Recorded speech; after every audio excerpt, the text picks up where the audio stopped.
মালা গানটা শুনবো, সো আরও অনেক গানই শুনবো, এই জন্যই আসা আর কি। হ্যাঁ, আমি যখন গান শোনা শুরু করেছি তখন থেকে বলতে পারেন অ্যারাউন্ড 3-4 ক্লাস 3-4-এ পড়ি, তখন থেকে একটু বেশি আর্লি। সিনেমা হয়তো এখনও মানে মূলধারাতে ওভাবে খুব একটা পপুলার না বা খুব একটা মার্কেটেড না, সো ওনার গানটাই বেশি ফলো করা হয়।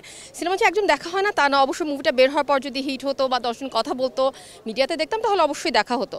But I appreciate him as a singer first, মানে উনি আমার কাছে প্রথমে একজন সিঙ্গার, তারপর তার সিনেমা অবশ্যই।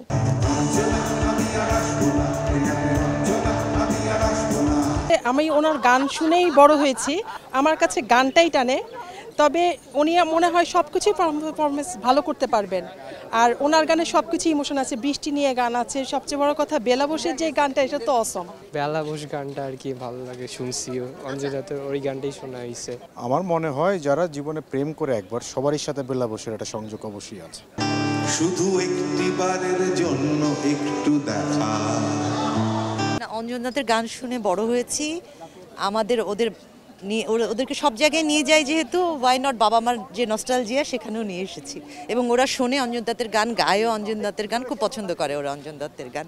অনেক 244 বেলাবস, অলট অনেকগুলি। হ্যাঁ,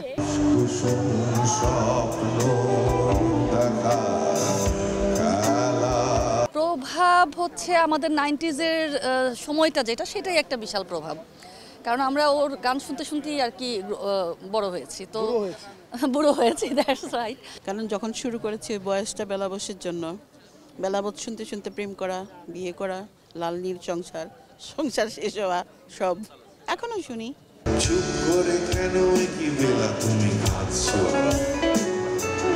চাকরিটা আমি পেয়ে গেছি সত্যি, চাকরিটা আমি পেয়ে গেছি, বেলা শুনছো, এখন আর কেউ আটকাতে পারবে না, সম্বন্ধটা এইবার তুমি বেচতে দিতে পারো, মাকে বলে দাও বিয়ে তুমি করছো না। অনেক গানই তো আছে, একটা গান আছে অঞ্জন দত্তের, রঞ্জন আমি আসবো সিনেমা থেকেই, সবাই কেন গাইতে গেলে প্রেমের গানই গায়, এটা মনে হয় যে আমার একদম আমাকে নিয়ে লেখা একটা গান।